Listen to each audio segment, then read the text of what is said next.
أستغفر الله العظيم الذي لا إله إلا هو الحي القيوم وأتوب إليه.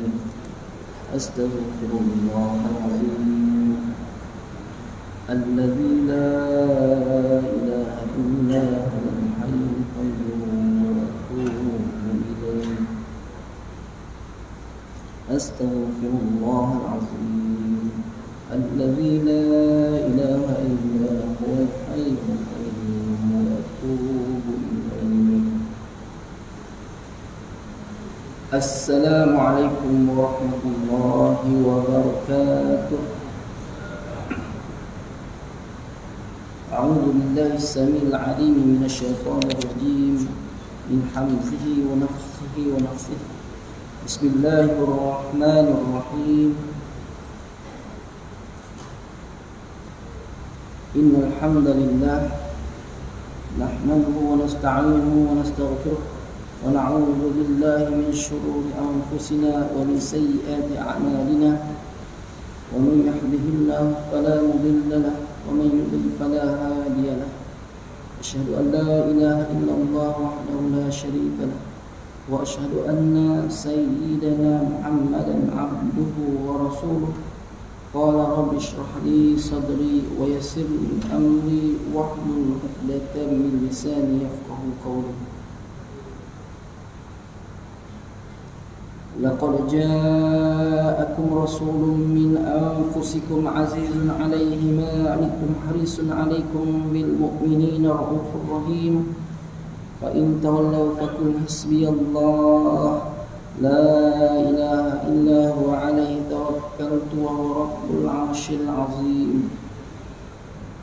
ومن يتق الله يجعل له مخرجا ويرزقه من حيث لا يحتسب ومن يتوكل على الله فهو حسبه إن الله بالغ أمره قد جعل الله لكل شيء قدرا.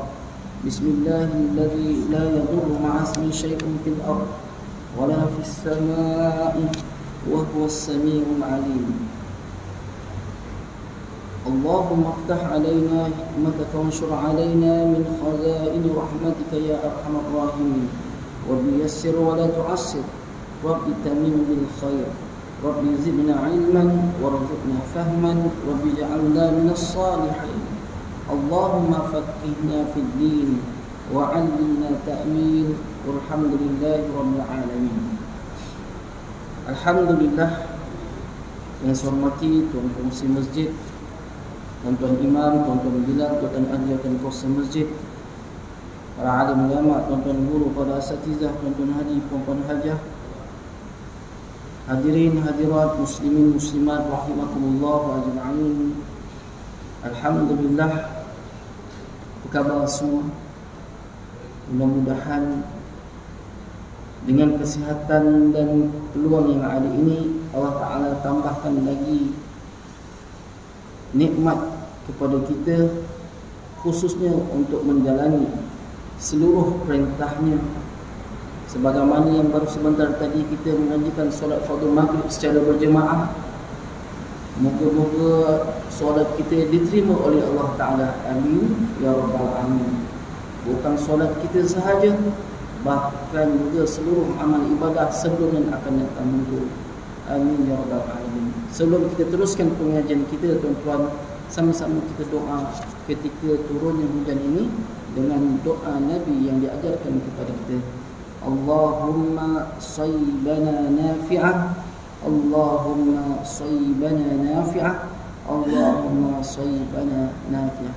Ya Allah, jadikan rintik-rintik hujan yang turun ini manfaat dunia akhirat kita. Amin ya rabbal alamin. InsyaAllah tuan-tuan, puan-puan yang ke Allah SWT, kita akan sambung pengajian kita, kitab yang tidak asing lagi, iaitu kitab Hidayatus Salikin fi Suluki Maslakin Muttaqin, susunan Syekh Abdul Samad Al-Falimbani, disunting dan disempurnakan oleh Allah Yarham tuan guru kita Haji Ahmad Fahmi bin Zamzam, panggilan beliau Abu Ali Al-Banjari An-Nadwi Al-Maliki. InsyaAllah kita sambung berkaitan bab yang ketiga juga, yang membicarakan pada menyatakan menjauh segala maksiat yang zahir. Maksiat yang zahir, kita akan masuk pada anggota yang ketiga, iaitu lidah. Yang mana lidah ni kita telah bahaskan sebelum ini berkaitan beberapa perkara, iaitu yang pertama disebut di sini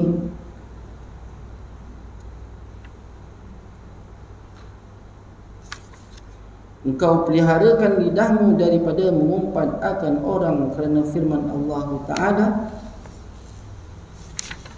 وَلَا يَغْتَبْ بَعْضُكُمْ بَعْضًا أَيُحِبُّ أَحَدُكُمْ أَنْ يَأْكُلَ لَحْمَ أَخِيهِ مَيْتًا فَكَرِهْتُمُوهُ.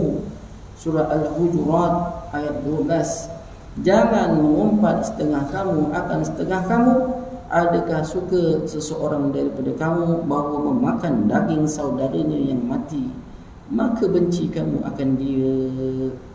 Dan hasil dari makna ayat ini, bahawa Allah Ta'ala menyerupakan akan mengumpat itu seperti memakan bangkai pada pihak haramnya dan kejinya. Dan Nabi SAW menyebut juga di dalam hadisnya, rawi Ibnu Abi Dunya, hadis ini statusnya dhaif, dalam rujuk dalam kitab Faidul Qadir Babul Hamzah, iyyaka wal ghibata fa innaha ashaddu minaz zina fa innar rajula qad yazni wa yatubu fayatubu Allahu alayhi wa inna sahibal ghibati la yughfaru lahu hatta yaghfira lahu sahibuha. Sabda Nabi Muhammad sallallahu alaihi wasallam, takuti olehmu akan mengumpat itu, maka bahawasanya mengumpat itu terlebih sangat jahat daripada berzina. Maka kerana bahawasanya seorang lelaki terkadang berbuat zina, maka taubah ia, maka diampuni oleh Allah Ta'ala atasnya. Dan orang yang mengumpat itu tiada mengampuni Allah Ta'ala baginya, melainkan mengampuni baginya oleh orang yang kena umpat itu. Kita dah bicarakan perkara ini, yang mana bab mengumpat ni ada yang harus diharuskan oleh syarak, ada mengumpat yang diharuskan, sebagaimana kita bicarakan pada pagi yang lepas. InsyaAllah malam ini kita sambung yang keempat, iaitu engkau peliharakan lidahmu daripada al-mira', yakni mencela perkataan orang dengan membantahi akan dia dan membenarkan akan dirinya. Dan al-jidal, yakni berbantah pada masalah ilmu dengan mendirikan dalil kerana hendak mengaib akan orang. Dan munakasyah fil kalam, yakni membantah akan perkataan orang, kerana sekiranya yang demikian itu menyakiti bagi orang dan menjahilkan baginya dan mencela bagi perkataan orang dan memuji bagi dirinya. Dan yang demikian itu ditegah oleh Nabi sallallahu alaihi wasallam, seperti yang lagi akan datang segala dalil yang demikian itu. Baik. Ini yang keempat, iaitu yang kita kena pelihara lidah kita daripada 8 perkara. Ya. 8 perkara. Pertama apa?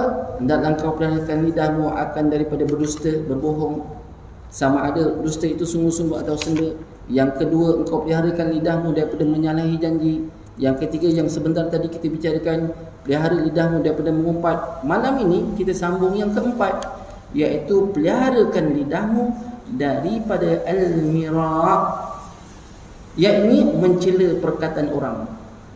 Orang tu cakap, kita cela perkataan dia. Apalah, macam betul aja. Atau dengan membantahi akan dia dan membenarkan akan dirinya. Kau tu tak betul cakapnya tu, aku yang bercakap betul. Na'udzubillah.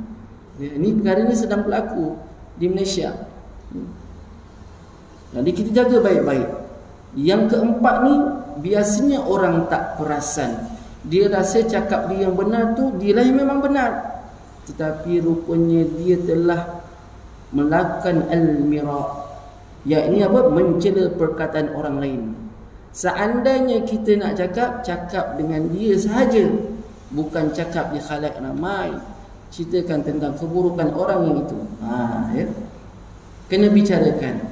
Sebab itu kita sebagai orang yang serba kedhaifan, serba lemah ini, ilmu pun tak banyak, ada ilmu pun tak aman, maka kita cubalah ikhtiarkan supaya tidak mencela perkataan orang dengan membantahi akan dia dan benarkan diri kita. Dan tak boleh yang kedua apa? Tadi pertama al-mira', yang kedua al-jidal, berbantah-bantah pada masalah ilmu dengan mendirikan dalil, yakni kerana hendak mengaibkan orang itu. Ada orang cakap sedemikian, kita pun ngata dia, kita tak depan-depan dengan dia, kita memuatkan dalil kita supaya orang itu dihina. Saya ada hadis, ada dalil ni, dia tu cakap tak berdalil, dalilnya pun lemah. Kita pakai Hasan dan Sahih dan Hasan, dia main dhaif aja, entah-entah mau buat. Ada satu golongan di Malaysia ni, di dunia memanglah selalu dia kata saya mengamalkan hadis sahih aja, dhaif saya tak pakai. Tahlil mana ada hadis, talqin mana ada, baca Quran untuk si mati, saya tak main tu hadis-hadis dhaif, tak main.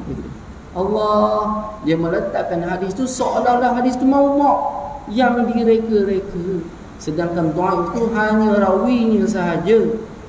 Perawinya yang jatuh dhaif, sifatnya, akhlaknya, perbuatannya dhaif. Sedangkan kita pun belum tentu yang kita cakap ni kita amal tak. Saya amal hadis sahih, Nabi naik keldai, naik motor tak guna pun, kereta juga kita pakai. Dia kata masalah dunia bukan. Siapa cakap masalah dunia tidak terlibat dengan agama?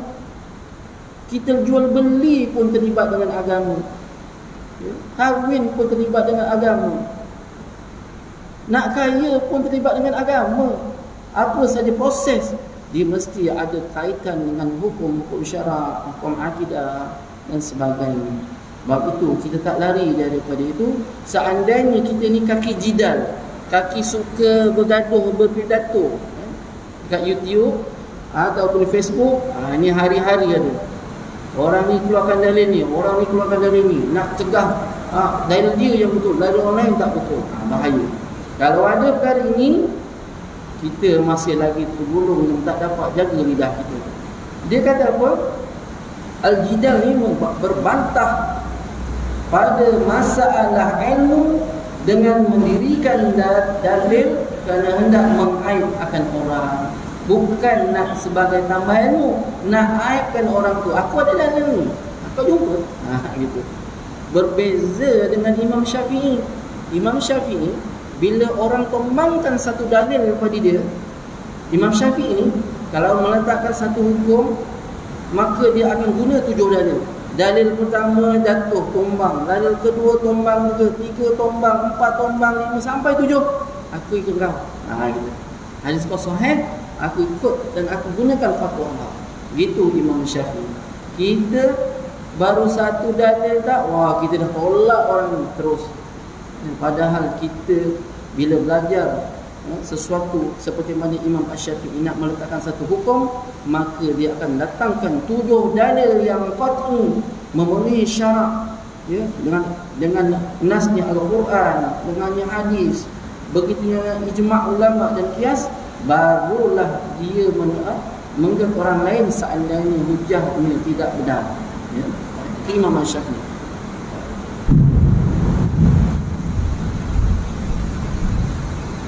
Dan bukan jidal saja, dan juga tadi apa? Al-mira'. Yang kedua jidal. Yang ketiga ni munaqashah fil kalam, yakni membantah akan perkataan orang kerana sekalian yang demikian itu menyakiti bagi orang yang menjahilkan baginya. dan mencelah bagi perkataan orang dan memuji bagi dirinya. Dia bab munakasyah. Kita kinilah saya nak datang jumpa ustaz lah, kita nak munakasyah sikit. Tujuan dia munakasyah nak tahu, dia nak menang, dia nak dalil dia yang betul, kita tak betul. Ini tujuan orang nak munakasyah. Kalau ada macam ini, na'udzubillahi min zalik. Ya. Bila orang tegur, ustaz kena baca dengan siap hadis. Hadis daripada mana kita terima je lah. Apa nak susah hati? Ya. Sebab ilmu ni tak semua orang berilmu bab ini. Ada orang dia nakkan saya tak nak hadis yang disebut hasan saja. Saya tak nak hadis ni riwayat daripada sepulan dan sepulan sampai Rasulullah. Saya tak nak yang tu. Saya nak nombor hadis. Berapa nombor hadis ustaz cakap ni? Dahsyat hari ni. Ya.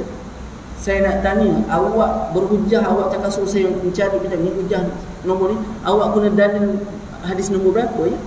Bila cakap macam tu dia pula minta maaf, saya bukan nak, tapi biarlah kita berdamai, kita bertolak ansur dalam mencari ilmu. Ya ibu-ibu, bapak-bapak, tak ada satu orang pun boleh menang. Ya, kalau seandainya menang sekalipun, tentu orang yang dia menang, orang yang kalah tu sakit hati dia. Ya, bila kita sakitkan hati dia, apa hukumnya? Sakitkan hati orang, apa hukumnya? Kita jatuh ke situ. Alhamdulillah, terima kasih kerana tegur saya. Yang kena tegur tu jangan cepat melenting. Ya. Alah, aku takbir ni dah 20 tahun takbir macam ni. Ya. Kau nak tegur-tegur aku takbir macam ni. Ada jadi macam ni. Sabar je lah ibu, bapak-bapak. Ya, seandainya ada perkataan-perkataan yang orang tegur kita, ambillah dengan hati yang tenang, hati yang cerah, ya, secerah iman kita. Baik. Dan lagi apa? Dan yang demikian itu ditegah oleh Nabi sallallahu alaihi wasallam, seperti yang lagi akan datang segala dalil yang demikian itu. Nabi tegah dengan perbuatan 3 perkara tadi. Al-mira', al-jidal, munakasyah fil kalam. Ini tolong jaga baik-baik. Nabi selalu menghindarkan perkataan-perkataan ini. Kalau ada yang nak ajak gaduh cakap ni, Nabi akan mengundur diri. Mengundur diri. Jawapan ni siapa? Allah lah yang akan turunkan ayat Al-Quran untuk berhujjah dengan orang itu. Kata Syekh Abdul Mut'im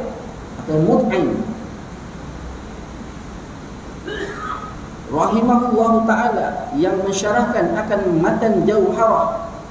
Ini Jauharah Tauhid lah, pada bicara ilmu usuluddin, iaitu bicara ilmu tauhid. Al-mira'u munaza'atul ghairi fima yadda'i sawabahu walau zannan, wal jidalu daf'ul 'abdi khasmahu an ifsadi qawlihi bihujjatin qasidan tashiha kalami wa ibtala kalami khasmihi bighairi haqqin wa huwa muharramun. Ini siapa cakap ni? Kata Syekh Abdul Mut'im rahimahullah ta'ala, mensyarahkan dalam matan Jauharut Tauhid pada bicara ilmu usuluddin. Apa maksudnya al-mira'u? Makna mira' iaitu membantah akan orang lain pada perkataan yang didakwanya akan benarnya, dan jika pada zon benar sekalipun. Dan makna jidal itu menolak hamba Allah akan orang yang membantah akan dia, daripada menyalahkan akan perkataannya dengan dalil, padahal ia mengqasad akan membenarkan akan perkataannya dan membatalkan akan perkataan yang membantah akan dia dengan tiada sebenarnya. Dan yang demikian itu haram hukumnya. Kata Syekh Abdul Mut'im begini, kata mudahlah ya. Bahasa kita ni, bahasa kitab dia boleh sedikit. Susah kita nak faham bahasa baru moden kita. Makna al-mira'u ya, iaitu membantah. Membantah apa? Akan orang lain pada perkataan yang didakwanya akan benarnya. Dan jika pada zon sekalipun, dia bantah, dia tolak perkataan orang yang sedang bercakap dengan kita. Ya. Kita bantah cakap orang tu. Contoh, dia nyatakan beriman pada Allah, ya. Percaya kepada Allah dahulu, barulah percaya pada malaikat, barulah percaya pada kitab-kitab, barulah percaya pada Rasul. Ada orang mana ada macam itu? Lepas Allah mesti Nabi dulu, kata dia. Kan? Dia pun keluarkan hujah, kita pun tolak hujahnya dengan dalil yang sahih dan sebagainya. Ya. Maka perkara mirak ini tujuannya apa? Kitalah yang paling betul, hujah kitalah yang paling betul. Sedangkan dia ada dalil, kita pun berdalil, dan kita anggap supaya orang tu terima dengan dalil kita, kitalah yang paling benar. Maka perbuatan ini haram, berdosa. Ya. Hukumnya haram. Apa kita bantai? Seandainya nak berhujah, panggil dia baik-baik, okay? Minta maaf, boleh share tak tentang dalil yang awak baca tu, supaya boleh jadi rujukan saya. Okay. Pernah berlaku ada orang bertanya tentang istighfar saja. Astaghfirullahalazim allazi la ilaha illa huwal hayyul qayyum. Ustaz salah baca, sepatutnya hayyul qayyum, bukan hayyul qayyum. Gitu. Kita alhamdulillah, saya terima. Ya, balik saya cari, sebenarnya tak perlu cari pun, memang dah tahu dah. Nanti saya cari ujuk pada perkataan tuan, nanti saya bawakan dalilnya. Tak perlu cakap begitu. Ya, terima kasih kerana nasihat saya dengan perkataan hayyul qayyum. Sebab riwayat tuan yang baca itu Imam At-Tirmizi, saya hayyul qayyum riwayat Ibn Majah. Maka kedua-duanya boleh. Kita pun hujahkan dengan nahwu pula. Sombong kita. Kita bagus sangat kita. Maka perbuatan ini adalah haram daripada pandangan Syekh Abdul Mut'im. Berdosa kita perbuatan itu. Begitu juga dengan makna jidal. Apa yang dikata oleh Syekh Abdul Mut'im? Jidal itu menolak hamba Allah akan orang yang membatahkan dia daripada menyalahkan akan perkataannya dengan dalil. Dengan dalil lagi, ni saya jumpa dalil ni. Ya, Nabi lepas sembahyang tu istighfarnya astagfirullah aja. Astagfirullah aja. Tak boleh baca astagfirullahalazim allazi la ilaha illa huwal qayyum wa atubu. Tak boleh. Dibantah kita dengan dalil dia. Kita terima je tuan-tuan. Yang mungkin orang tu baru nak belajar agaknya. Yang kita ni dah tak baca istighfar gitu dah. Kita baca Allahumma anta rabbuna la ilaha illa anta khalaqtana. Kita dah baca istighfar begitu lain pula. Nanti kalau kita baca dimarah pula. Mana ada Nabi kata lepas sembahyang baca istighfar ni? Nabi kata astagfirullah saja. Awak ni pandai-pandai pula Allahumma anta rabbi. Dia tak tahu istighfar yang paling baik. Kalau dia belajar tentu dia amalkan satu. Tak tu. Kita maafkan ni. Sebab semua orang berbeza tahap ilmunya. Hatta rambut muka kita pun berbeza. Ya, walaupun kembar siam. Apatah lagi orang yang jauh, yang belajarnya tak sama kita. Orang tu datang sekali-sekala je kat masjid. Yang kita ni, Masya Allah. Kalau tak ada ustaz ni, tak adalah dia. Jadi tuan-tuan kena jaga baik-baik yang tu. Kita pun berjidal dengan dia, kita keluar dalil dengan dia, takut-takut orang tu terus tak datang. Ada tempat saya tuan-tuan, orang tu nak belajar azan, datanglah masjid belajar azan. Belajar bukan nak azan kat masjid, nak belajar aja azan. Ya, apa bising-bising dekat masjid? Kena marah dia. Yang marah pula ahli masjid, ahli istiqamah. Akhirnya yang kena marah tak datang, yang marah pun tak datang juga. Sebab apa? Itulah kerja Allah Ta'ala. Kalau kita hina seseorang, Allah akan hina kita. Di mana tempat baik, kat tempat baik juga Allah hina pada kita. Sampailah ni. Akhirnya orang tu ke mana? Orang yang bantah pun ke mana? Kalau dia niat ikhlas sekalipun, maka bukan begitu caranya. Ada orang sembahyang tak betul.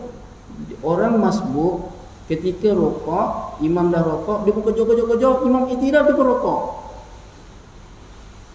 Agak-agak siapa yang nak tegur dia? Mesti orang yang nampak kena tegur dia.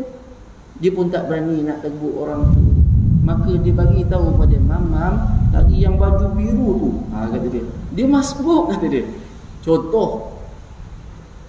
Tapi imam i'tidal dia pun terus sujud rukuk dan i'tidal pula. Pada imam nak i'tidal, imam boleh tak tegur dia? Boleh tak nasihatkan dia? Macam mana cara orang masbuk? Imam pun takut nak cakap, sebab yang baju biru tu dia wakil rakyat rupanya. Takut pula dia. Maka dia nak bagi tahu pada ustaz. Ustaz tengok tu, tak apalah, dalam pengajian kalau dia ada kita tegur.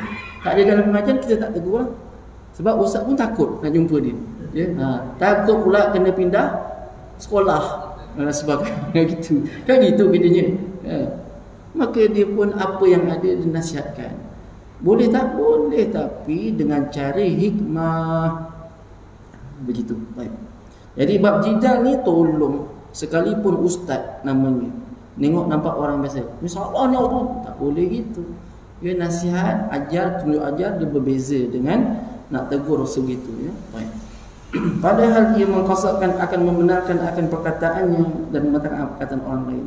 Jadi perbuatan ini menurut Syekh Abdul Mut'im haram hukumnya, dan kata Imam Ghazali rahimahullahu taala, al-mira'u ta'nun fil kalam al-ghairi li izhari al-khalal fihi min ghairi an yartabita bihi gharadun siwa tahqiril ghairi wa izhari maziyatil qiyasati wal jidalu ibaratun an mira'in yata'allaqu bi izharil mazhabi wa taqririhi. Telah berkata Imam Ghazali rahimahullahu ta'ala, yang maksudnya makna al-mira'u, kata dia, atau mira', iaitu mencela akan perkataan orang lain kerana hendak menyatakan akan cedera di dalam perkataan orang itu dengan tiada pertambatan dengan dia kehendak yang lain daripada menghinakan akan orang yang lain itu, dan menyatakan akan kelebih bijaksanaannya dan cerdiknya. Makna jidal itu iaitu ibarat daripada mirak yang takluk dengan menyatakan mazhab dan menetapkan akan dia. Apa kata Imam Ghazali? Dia begini maknanya. Makna mirak ataupun al-mira'u dalam bahasa Arabnya, dia cela perkataan orang tu. Salah kau cakap macam ni, tak boleh. Gitu kan. Cela, ya. Terang-terang depan-depan orang, ya, bukan berdua je, cara memujuk, mendidik lain. Ini mencela. Kau boleh cakap macam ini? Tak betul kau ni. Apa pun bahasa? Kan ada orang gitu kan. Salah ni. Maka menyatakan cedera dalam perkataan itu, dia mahukan tujuannya apa? Menghina orang yang nak mencela orang tu kerana tujuan nak hinakan orang itu akan kelebihan dan kebijaksanaan. Nak nyatakan kita orang tu hina orang tu, tujuannya supaya orang panggil dia ini betul-betul orang yang berilmu ni, ya. Jadi kata Imam Ghazali, perbuatan itu, ya, tidak benar, menyatakan akan lebih kebijaksanaannya, maka perkara itu sangat terhina. Bila ada kita buat begitu, tak boleh, tak dibenarkan di dalam Islam, seperti mana yang disebut Imam Ghazali. Begitu juga jidal. Mirak ni kita hina, cela orang. Jidal ni kita bawa pula daripada mirak yang takluk dengan mengatakan mazhab dan menentukan akan dia. Kita bersumber dalil. Mirak cakap-cakap je. Tapi kalau jidal berserta dengan dalil. Dan makna munakasyah yang disebutkan itu, munakasyah itu am daripada mirak dan jidal.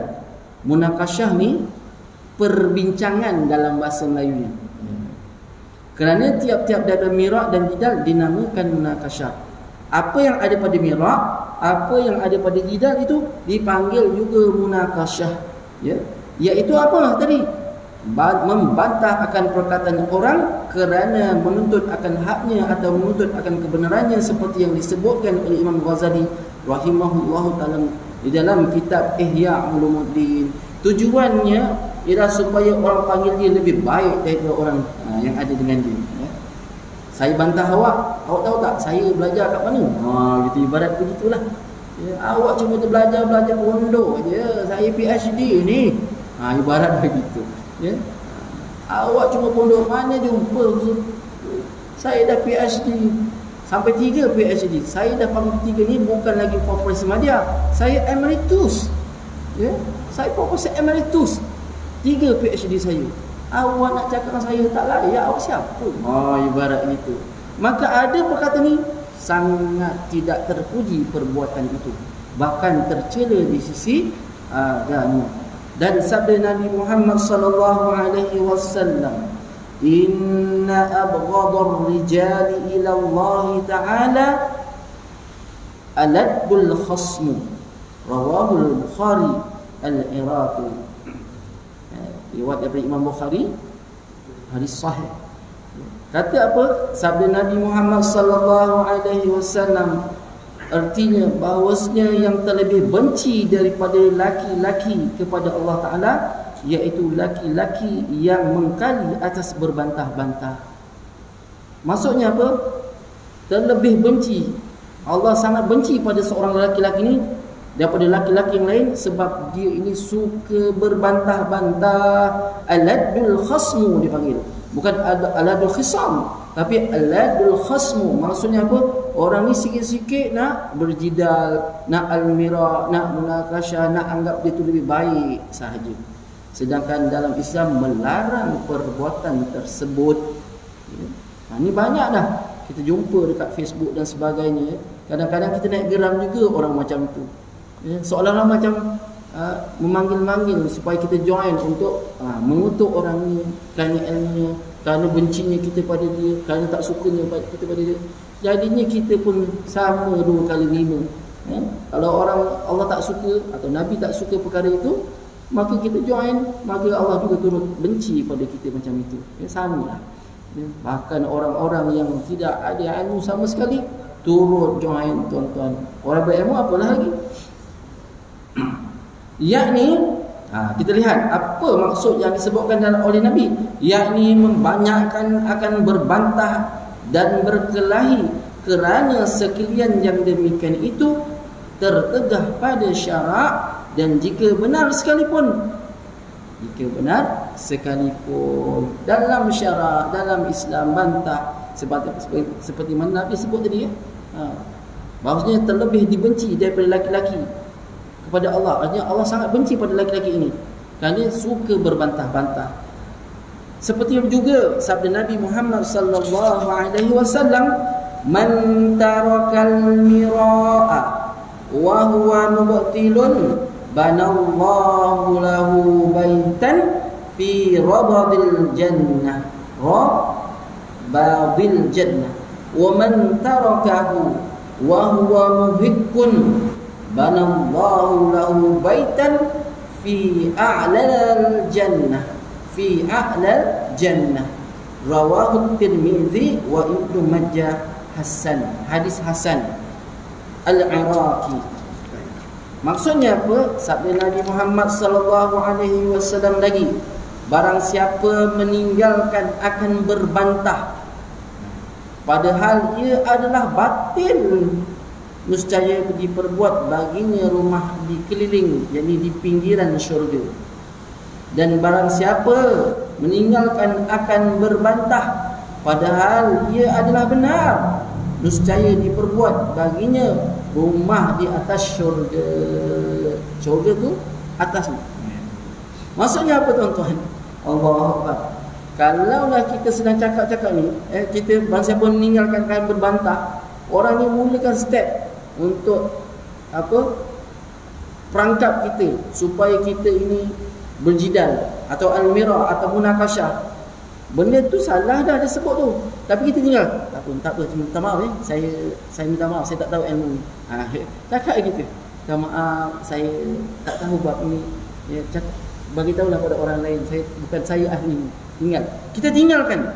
Maka yang kita tinggal ni tujuannya untuk tidak suka perkara tersebut, nescaya diperbuat baginya rumah. Allah akan binakan rumah kita ini, kat mana? Di keliling pinggiran syurga. Ni syurga, pinggiran dia. Ini bandar, pinggiran bandar, macam gitu. Bandar Muar, kita ni kampung apa? Parit Raja ni pinggiran dia, ya? Tapi kita pun bandar diraja, nama Parit Raja. Hebat je Parit Raja ni, ada diraja-deraja tu. Allah, mungkin dulu kawasan raja kat sini, waktu banyak raja panggil Parit Raja. Saya dekat kampung Sungai Pulai, ya, ada pokok pulai tu, mungkin istilah situ. Sini banyak raja, untung tonton Parit Raja ni banyak raja. Allah. Ada raja betul sini? Oh, ada lagu. Itu dia lain. Jadi tuan-tuan kat Allah, itu orang yang tinggal benda yang tak betul. Kalau orang berbantah ni ditinggal, barang siapa meninggalkan akan berbantah, padahal adalah benar, perkara itu betul lah, tapi ditinggalkan juga dialog ni, munakasyah ni, jidal ini, ya, maka Allah akan binakan baginya rumah di atas syurga. Dia dapat syurga dah, dia bina lagi rumah. Macam ada satu negeri tu kosong aja. Adakah namanya negeri? Tak ada penghuni. Dia tak ada rumah. Tak ada rumah langsung. Yang ada orang aja, tak ada rumah. Tak juga tak ada. Ini Allah menjadikan negeri itu sebuah rumah. Rumah tu rumah untuk kita. Bukan makhluk yang binakan, tetapi Allah yang binakan.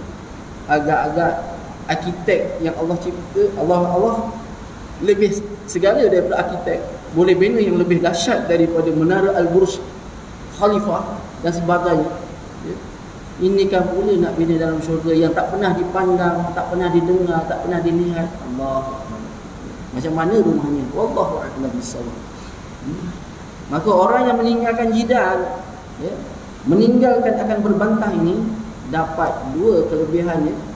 Kalau tinggal yang benar, kalau salah, perbahasan yang salah, dia dapat pinggiran syurga. Tapi kalau ditinggalkan sesuatu yang betul tu, memang benda ni betul, tapi dia ditinggalkan berbantah itu juga, maka adalah Allah Ta'ala bina dia sebuah syurga, sebuah rumah di atas syurga. Dan sabda Nabi Muhammad sallallahu alaihi wasallam, rawa Ibnu Abi Dunya, hadis ini hadis dhaif al-Iraqi, la yastakmilu 'abdun haqiqatal iman hatta yad'al mira'a wal jidala wa in kana muhiqqan. Sabda Nabi sallallahu alaihi wasallam lagi, tiada menyempurnakan oleh seorang hamba Allah akan hakikat iman hingga meninggalkan dia akan mira' dan jidal, yakni meninggalkan akan berbantah dan berkelahi, dan jikalau adalah dia benar sekalipun. Jadi Nabi sebut lagi, ya? Nabi tambah lagi hadis, Nabi cakap lagi, pesan pada kita, siapa tidak ada menyempurnakan oleh seorang hamba oleh Allah akan hakikat iman. Artinya apa? Tidak sempurna seseorang itu beriman hinggalah dia meninggalkan perkara mira' dan jidal, dan perkara mira' dan jidal, yakni meninggalkan akan berbantah dan berkelahi sekalipun ia benar. Dia boleh je nak cakap ni, mesti orang tombang lah kalau aku cakap macam ni, ibarat kita lah, ya. Tapi ditinggalkan perkara itu, tak. Ada masanya perlu tegur, ada masanya kita tinggalkan berbantah, ya. Allahu Akbar. Dia kalau kita dengar orang yang berjinah, kalau kita dengar, kita sokong orang ni kalah, sakit hati tak? Bukan orang tu sakit hati, kita pun terus sakit hati. Bila sakit hati, kita mulalah susun strategi, cari dalil-dalil nak hujah, keluarkan tombang hujah orang tu. Na'udzubillah. Ya, ini tuan-tuan, ibu-ibu, ayah-ayah, ya, mulai hari ini kita dah jagalah lidah ni.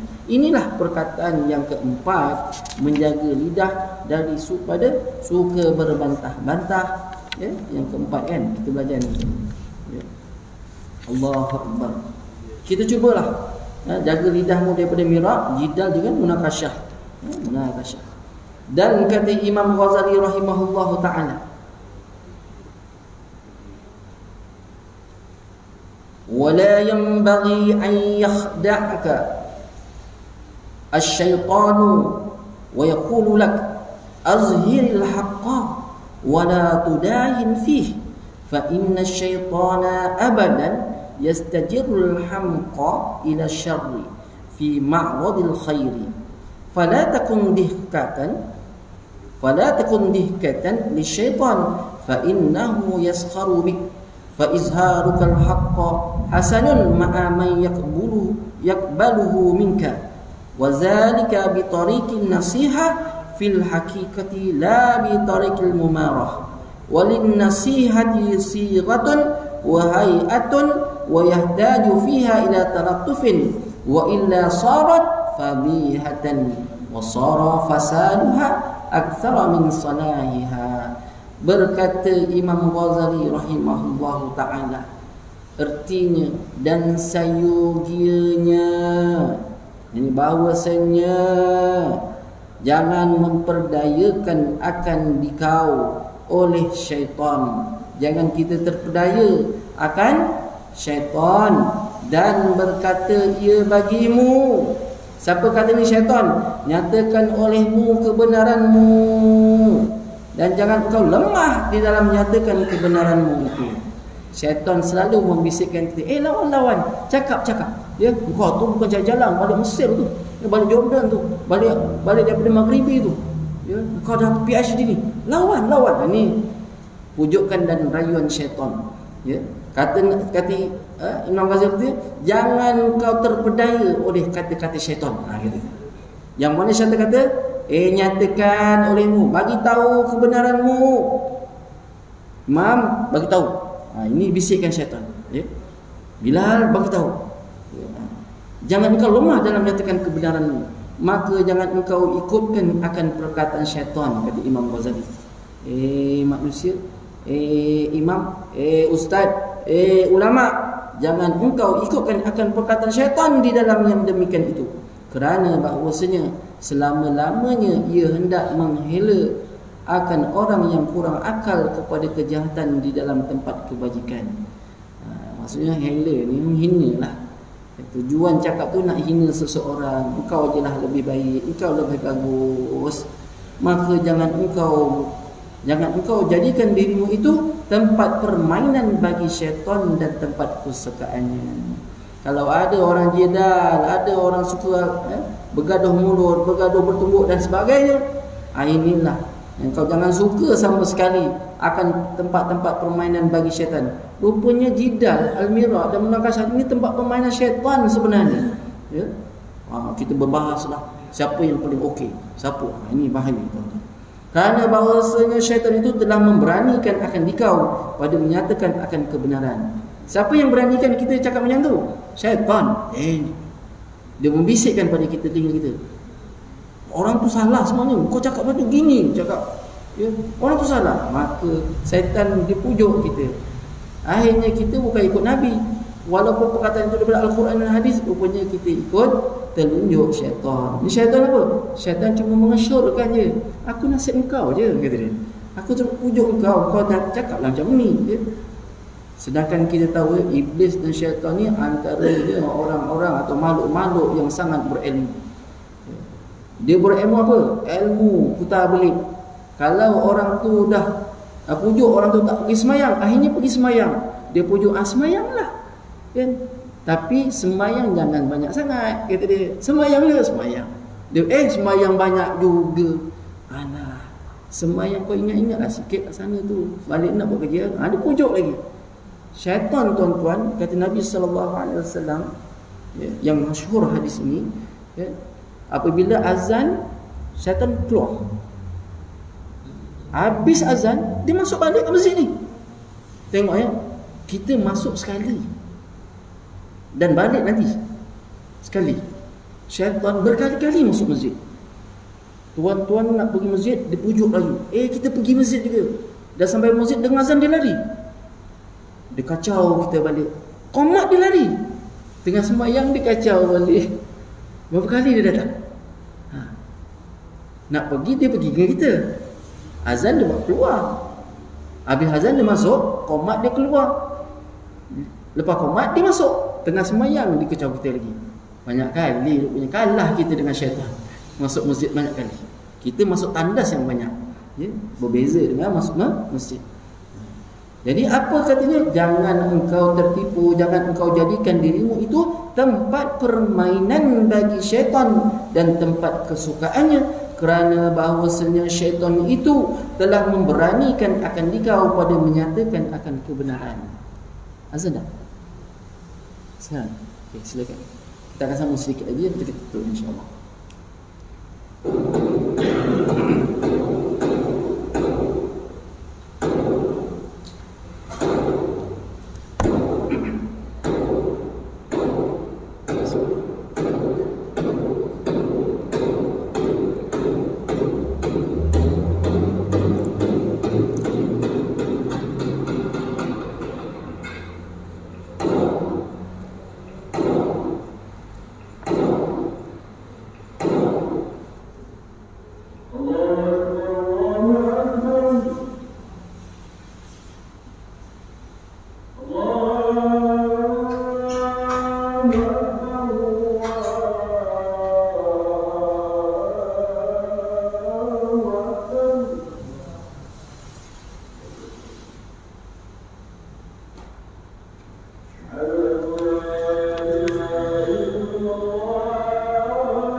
InsyaAllah tuan-tuan kita sambung sedikit.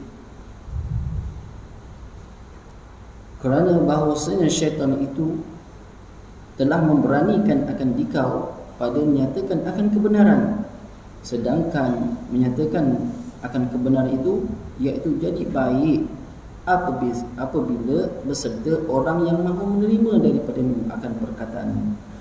Dan yang demikian itu dengan jalan memberi nasihat pada hakikatnya, bukannya dengan jalan berbantah. Dan bagi memberi nasihat itu sighah, ini susunan kata yang lemah lembut dan berkehendak di dalamnya kepada perkataan yang halus. Dan jika tiada yang demikian itu, nuscaya jadi menyatakan menampakkan kejahatan dan adalah binasanya itu terlebih banyak dari baiknya.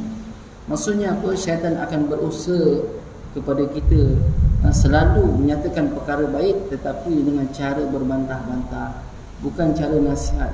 Orang nasihat ni tuan-tuan, puan-puan, dia akan menggunakan kata-kata yang halus, kata-kata yang lembut. Ada setengah orang boleh menerima dengan cara itu, tetapi ada juga yang tak boleh terima. Makin halus, makin cakap baik-baik, dia buat dia je. Maka ada yang kena cakap kasar. Polis ni dia tegur orang, tak semuanya dia kasar. Ada masanya polis tu, kita nampak ya, polis kalau tegur tu kasar sangat. Ni nampak tak kalau tak helmet mana helmet? Oh gitu cakap itu. Masa itu sesuai. Dia ada juga masanya polis lembut, dia solat.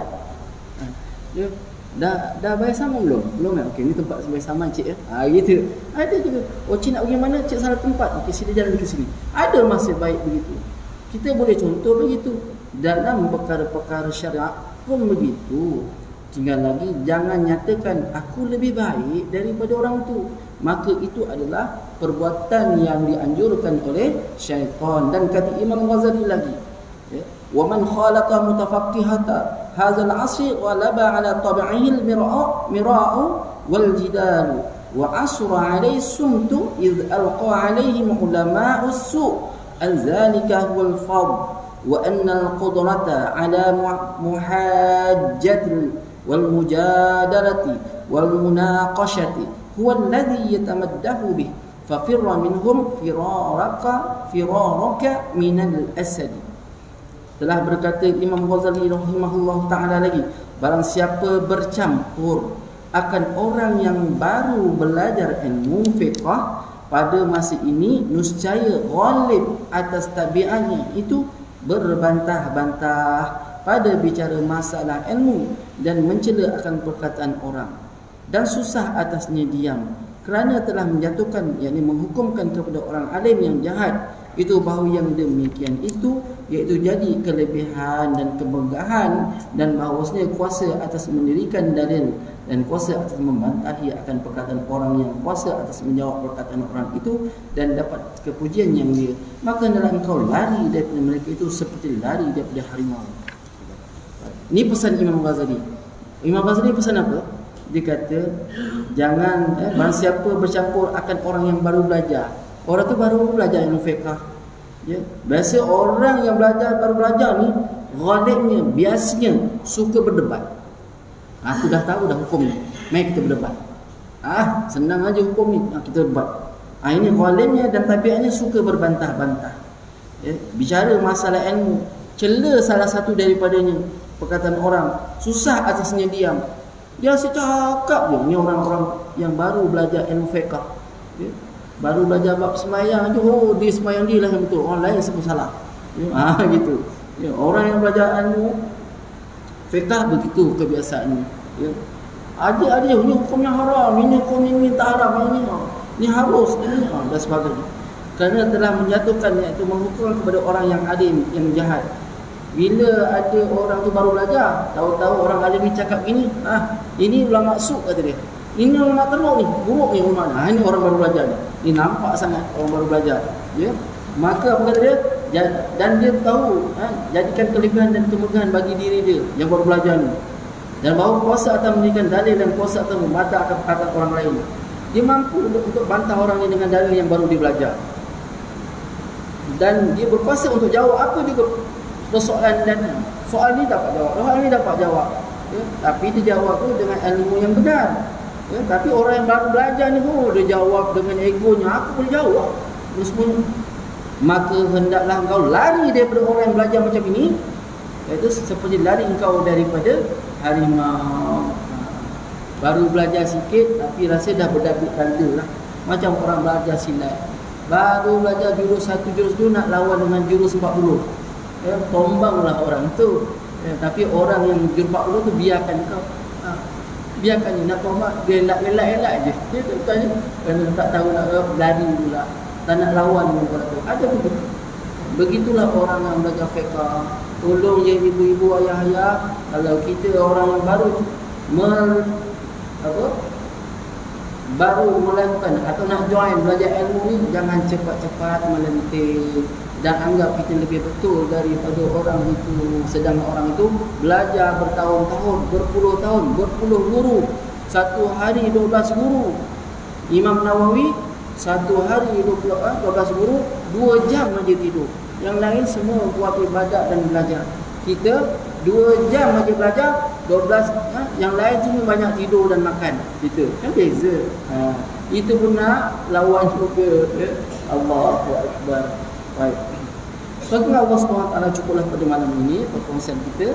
Yang keempat berkaitan dengan jangan suka berbantah-bantah, berjidal atau mira atau munakasyah. Tolong jaga, ini tanda-tanda orang yang beriman di sisi Allah. Wallahu a'lam bissawab. Mudah-mudahan hanya sedikit membawa berkat. Dan seandainya ada terkasar bahasa, terlalu berbicara, menyinggung perasaan tuan-tuan, harap ampun dan maaf dua diminta. InsyaAllah panjang umur kita jumpa lagi akan datang. Aku lu qauli hadza wa astaghfirullah li wa lakum. Sama-sama kita dengan tasbih kafarah dan surat al-asr. Subhanakallahumma wa bihamdika asyhadu an la ilaha illa anta astaghfiruka wa atubu ilaik. Bismillahirrahmanirrahim. Wal 'asr innal insana lafi khusr illa alladhina amanu wa 'amilus shalihat wa tawassaw bil haqq wa tawassaw bis sabr. Shadaqallahul azim. Wabillahi taufiq wal hidayah. Wassalamu alaikum warahmatullahi wabarakatuh. Wallahu a'lam bissawab. Mohon maaf semuanya.